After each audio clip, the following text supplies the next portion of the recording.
Right now at Washington's largest correction center for women, there are 871 women serving their sentences. 871 women and 8 babies being raised right in the middle of all of it. It is a trailblazing program pioneered by Washington and now being adopted in other states. But is prison a safe place to raise a child?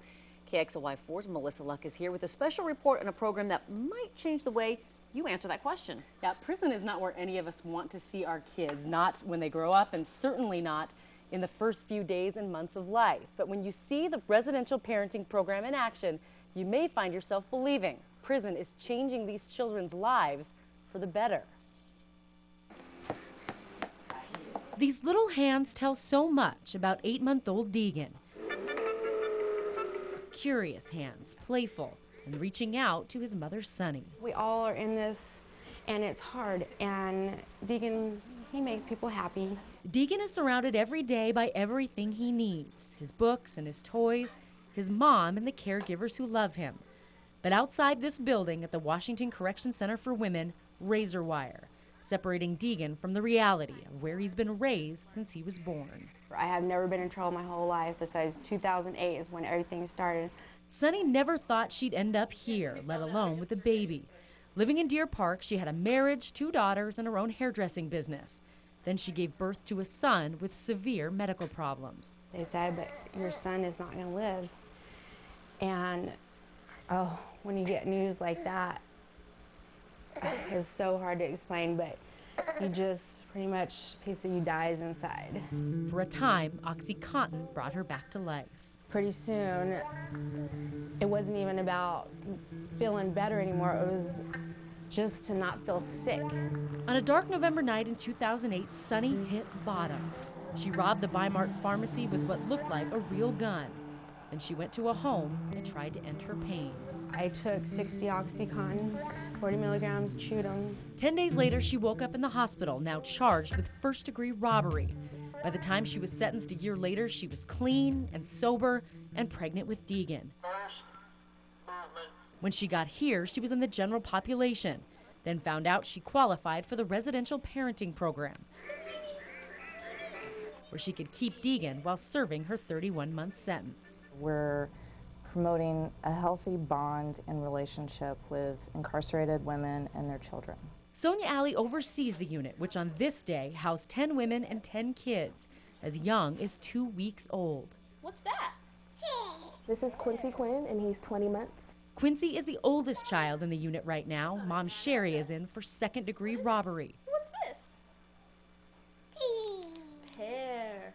Like every room in this unit, Sheri has a bed for her, a bed for Quincy, and the toys and books you'd see in any toddler's room. Women in this unit have to meet strict criteria to qualify.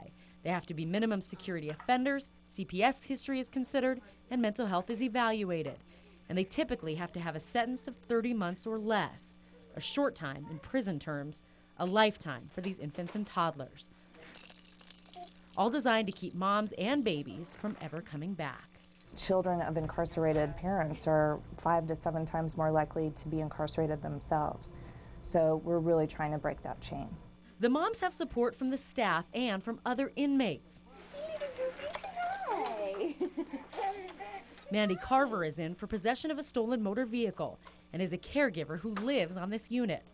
She babysits and helps with anything the moms need, and she's had some practice. I feel like this time I've grown up a lot more, and not having my child with me this time has been a huge slap in the face. Not only has Mandy been in prison before, she's been in this program before. Twice she came in pregnant. Twice she kept her baby with her. But when she came back pregnant a 3rd time, her entrance to the program was denied. The superintendent felt that I wasn't learning anything from repeated returns. It's been a huge wake-up for me. The hardest thing was leaving my son. Mandy is an anomaly. Most women allowed in the program never set foot in prison again. But what about the kids? It may help the moms to have their babies with them in prison, but is it fair to the kids who have to live here? How do you tell your child years later they spent their first birthday and had their first steps just yards away from convicted killers? This experience has been positive for me. It hasn't been troubled or hard or anything. It's just kind of part of our story together. Like their moms who work or go to school in prison, these babies are busy too. Every day they head across the yard to a sanctuary, the Early Head Start program, staffed with educational professionals. We do have a curriculum that we use with infants and toddlers, and it's more about the experiences we provide them than a lesson plan. Because of this program, the only one in the country, the kids are learning things these moms never could have taught them on their own. I wish I could take those ladies home with me because they're so good with Quincy and all the other kids. They taught Quincy sign language, and he makes Play-Doh and he colors and he does all kinds of things. And the biggest challenge, though, lies when the women and their babies leave this place, back to old haunts and old habits. I want to make every moment that we have with them count for something. I don't have any control about what happens when they leave, but I feel like every good thing we can provide them while they're here will help them when they get out. Today, Riley is leaving, but Mom is not going with her. The state of Oregon has a warrant for her arrest. She'll serve at least 13 months there. We're not sure where Riley's going. Another woman checked out while we were there and was heading right to the hospital, where her 3-year-old child is on life support, fatally injured by a family member earlier this month. It's prison, after all. It's not perfect.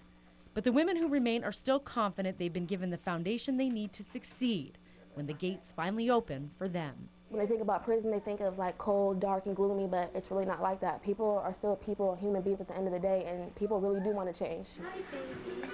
Hi. As for Sunny, she's getting out soon, heading back to Deer Park to her fiance and 3 other children, knowing someday she'll tell Deegan about where he came from and that life doesn't have to be defined because he was born behind bars. I think it'll be good for him to know. You know, I'm going to tell him I had you in prison.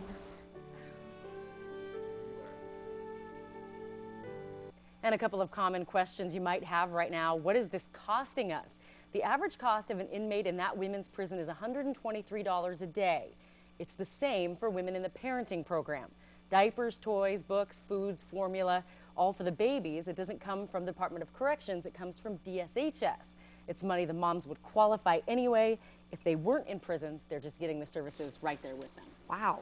And this program is not unique to Washington State? It started in Washington. 7 other states have adopted the program. What is unique is that Early Head Start program. That's the first one of its kind in the country. You're in there, it feels like a regular child care center. You look out and you see razor wire and inmates walking around. So. It's really one of those things where you can see the good things, you can see that is it really fair for the other women who don't get to have family members with them, and but what a great statement it is though for the children to try to keep them on the straight and narrow. They have a children's bill of rights that they go by with what the children are entitled to. And the children did not commit any crimes. They didn't do anything wrong. And we know how critical a mother-baby attachment is in that first year of life. And if those kids aren't getting that, they're way more likely to be back there. But the program's only been around for 10 or 11 years. It's hard to see where those kids have ended up.